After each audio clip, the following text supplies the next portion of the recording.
अच्छा, तो चलिए शुरू करते हैं। आज हम एक्सेल के एक बहुत ही पावरफुल टूल के बारे में बात करने वाले हैं और वो है सम फंक्शन।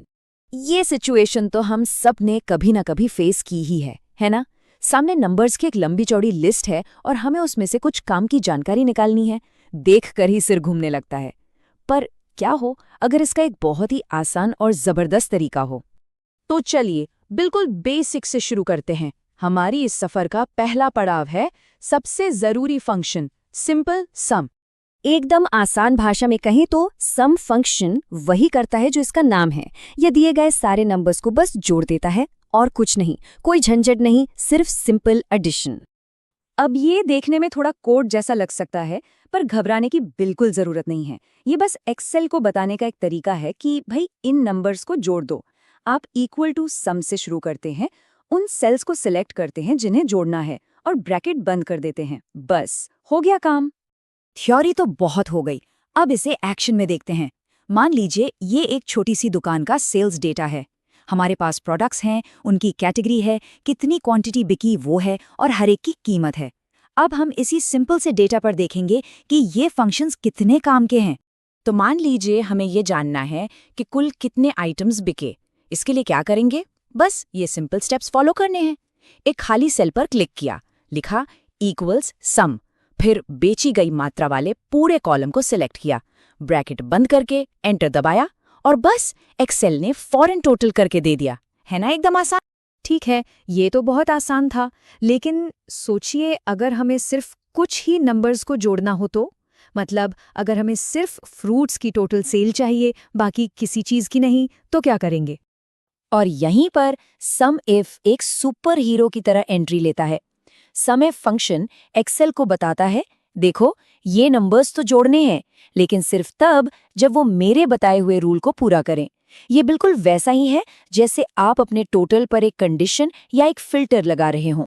तो इसके 3 मेन पार्ट्स हैं। पहला है रेंज, मतलब वो जगह जहां एक्सेल को रूल चेक करना है। दूसरा है क्राइटेरिया, मतलब वो रूल क्या है, जैसे कि उसे फल शब्द ढूंढना है। और आखिर में आता है सम अंडरस्कोर रेंज, यानी वो असली नंबर्स जिन्हें असल में जोड़ना है। चलिए अपनी दुकान वाले एग्जाम्पल पर वापस चलते हैं। अगर हमें सिर्फ बेचे गए फ्रूट्स की टोटल क्वांटिटी चाहिए तो हम सम इफ का इस्तेमाल करेंगे।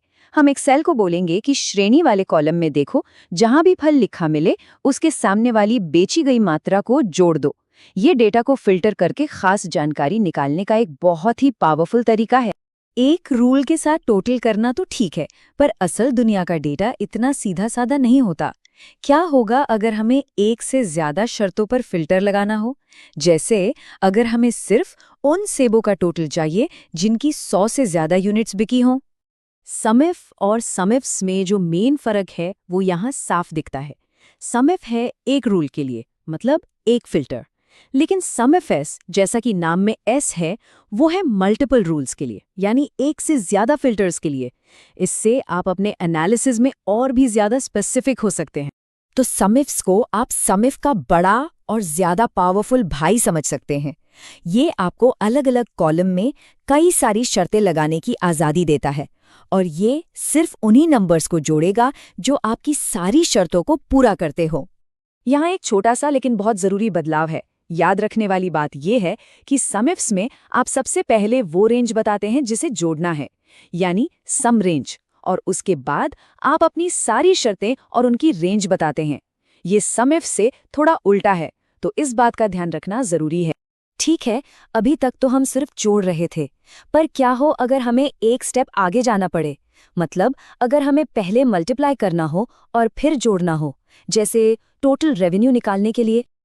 आमतौर पर टोटल रेवेन्यू निकालने के लिए एक लंबा तरीका अपनाना पड़ता है। पहले एक नया कॉलम बनाओ जिसमें हर आइटम की क्वांटिटी को उसकी कीमत से मल्टीप्लाई करो और फिर उस पूरे कॉलम को जोड़ने के लिए अलग से सम फंक्शन लगाओ। काम तो हो जाता है, पर इसमें कई स्टेप्स लगते हैं। और यहीं पे एंट्री होती है सम प्रोडक्ट फंक्शन की।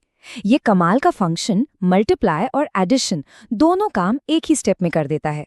ये सच में एक टाइम सेवर है और एक रियल गेम चेंजर है। और इसका सिंटैक्स भी बहुत सीधा है। आप इसे बस 2 या उससे ज्यादा लिस्ट देते हैं, ये जादू की तरह काम करता है। ये पहली लिस्ट के पहले आइटम को दूसरी लिस्ट के पहले आइटम से मल्टीप्लाई करता है, फिर दूसरे को दूसरे से, और ऐसा करता जाता है, और आखिर में उन सभी नतीजों को एक साथ जोड़ देता है। तो अपने एग्जाम्पल पर वापस आते हैं। टोटल रेवेन्यू निकालने के लिए हम बस सम प्रोडक्ट इस्तेमाल करेंगे। हम इसे बेची गई मात्रा वाला कॉलम और इकाई मूल्य वाला कॉलम देंगे, और बस हो गया। ये एक अकेला फॉर्मूला उस पूरे एक्स्ट्रा कॉलम और अलग से सम फंक्शन की जगह ले लेता है। इससे बेहतर और क्या हो सकता है? मुझे पता है हमने काफी कुछ कवर कर लिया है, इसलिए मैंने सब कुछ एक साथ एक फाइनल समरी स्लाइड में डाल दिया है। इससे अपनी पर्सनल चीट शीट समझ सकते हैं। तो खास बातें ये हैं, सिंपल टोटल के लिए सम इस्तेमाल करें, एक कंडीशन के साथ टोटल के लिए सम इफ का यूज करें, एक से ज्यादा कंडीशंस के लिए सम इफ्स है, और जब पहले मल्टीप्लाई फिर ऐड करना हो तो सम प्रोडक्ट सबसे बेस्ट है। ये 4 जबरदस्त टूल्स हैं जो एक्सेल में काम करने का तरीका बदल देंगे। तो ये थी वो बातें। इन 4 फंक्शंस को समझकर एक्सेल में डेटा एनालाइज करने की आपकी पावर बहुत बढ़ गई है। अब बारी आपकी है। जाइए और इसे ट्राई कीजिए, अपने डेटा के साथ एक्सपेरिमेंट कीजिए। संभावनाएं